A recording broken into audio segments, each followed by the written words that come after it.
Isso mesmo, Farias. Vamos retomar aqui a entrevista com o professor de História, Rafael Alberti. Professor, o senhor me escuta bem? Escuto, vocês estão me escutando bem? Pronto, estamos sim. Professor, então eu queria que agora o senhor detalhasse para a gente, né, o livro Um Espião Silenciado. Quem foi esse cearense? Quem foi José Nogueira? Como ele morreu e por que a morte dele é considerada aí um crime político lá no Rio de Janeiro em 63? Sim. No dia 3 de março de 63, o José Nogueira caiu do apartamento dele na Cinelândia.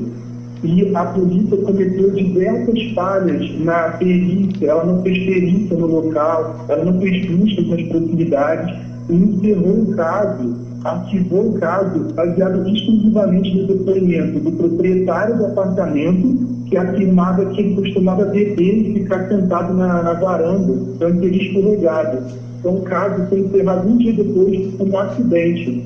Mas pesquisando nos jornais da época, nos documentos militares, e jornalísticos, eu descobri que ele foi um grande informante de uma comissão parlamentar que investigava institutos como o IBAD, Instituição Brasileira de Ação Democrática, que ajudaram a derrubar o presidente João Goulart, né? E ele me beneficiar organizações terroristas, anticomunistas, ele teria sido assassinado.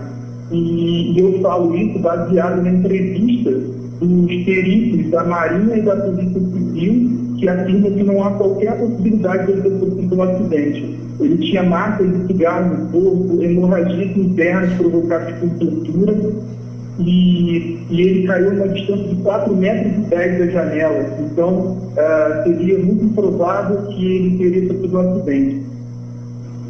Professor, bom dia. Faria Júnior. Uma pesquisa do Datafolha publicada neste sábado apontou que 13% das pessoas afirmaram categoricamente que não houve ditadura durante o regime militar de 64. 25% acreditam que o período deixou mais realizações positivas. Como é que o senhor analisa esses números? Eu analiso com profundo pesar, né? Pois os historiadores são pouco ouvidos no Brasil, né? E por isso nós temos esse tipo de pensamento, né? Há relatos comprovatórios, como o relatório da Comissão Nacional da Verdade, trabalhos de peso, jornalistas, historiadores. Então, é lamentável que a gente ainda tenha uma opinião dessa e de um governo, né, que pratica violência de Estado contra pessoas que iam contra a sua opinião política. Professor, agora voltando a falar um pouquinho mais desse cearense lá de Mundaú, né? O senhor conseguiu pesquisar como é que era a vida dele aqui no estado, como é que foi a vida dele no Rio de Janeiro, como é que esse processo até ele virar um espião, o que o senhor conseguiu pesquisar? Certo. Ele nasceu em Mundaú em 34, a sua família era uma família, o seu pai era delegado, membro da Marinha, o seu irmão também membro da Marinha, então ele era visto como uma figura muito forte, muito sedutora também, e com as pesquisas eu vi uma figura muito controversa, porque ele tem uma característica única nesse estudo, ele consegue transitar nos dois polos ideológicos, ele consegue ser influente tanto na esquerda quanto na direita, né? Inicialmente ele começa sendo participante de organizações anticomunistas, como o movimento anticomunista, ele foi em reunião da Ordem Suprema dos Mantos Negros, que era chamada de Ku Klux Klan brasileira. Eles se vestiam com mantos negros semelhantes aos dos Estados Unidos, só que a roupa negra. Então, ele, por um motivo que não aparece na pesquisa, não por falta de vontade de pesquisar, mas por insuficiência das fontes, por algum motivo ele começa a denunciar essas instituições e ceder informações para políticos de centro-esquerda e imprensa. Entendi. Então, só para deixar claro, ele era um espião a serviço da esquerda ou a serviço da direita? Ou a serviço dos dois? Ele era um agente duplo. Ele trabalhou para os dois lados. Inicialmente, ele começa trabalhando para organizações de direita e depois repassa informações para políticos de esquerda. Então, é bem provável que tenha sido uma queima de arquivo, que envolve pessoas importantes, inclusive o governador da Guanabara, Carlos Lacerda. Enfim, no livro eu conto os possíveis suspeitos, as diversas denúncias que ele fez de corrupção na Marinha, no Ministério da Fazenda. Então, ele era um cara muito visado e sabia muito. E com isso, ele transitava nesses dois polos. E a forma de disfarce, camuflagem na sociedade civil era como jornalista. Ele era jornalista do Diário da Noite, ele também foi redator-chefe do Tribuna de Notícias, que era um tabloide da Cruzada Brasileira de Comunistas, e aí ele conseguia não ser visível assim, para o seu trabalho. Entendi. E o senhor professor, o senhor chegou a saber se ele ainda tem familiares aqui pelo estado? Algum contato foi estabelecido nessa pesquisa?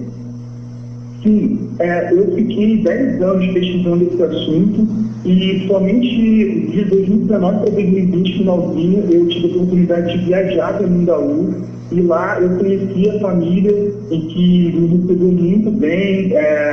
Eu fiquei sabendo que a irmã dele está viva no Rio de Janeiro. O primo dele, Narciso Nogueira, também me ajudou muito na divulgação de fotos pessoais que nunca foram divulgados, né? Esse é um caso muito silenciado e abafado, ele me causou muita estranheza, como diversos historiadores, jornalistas renomados, nunca citaram Zé Nogueira nas suas pesquisas, nos seus estudos. Então, acredito que ele incomodou muita gente, ele denunciou muita gente, e a sua história foi abafada.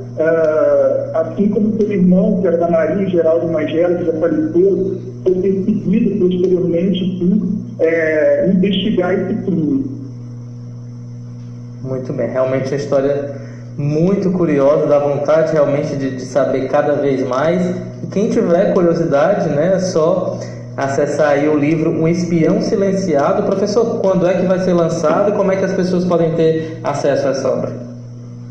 Isso, vai ser lançado em julho no formato de e-book, né, um livro digital, pela editora CEP, Companhia Editora de Pernambuco.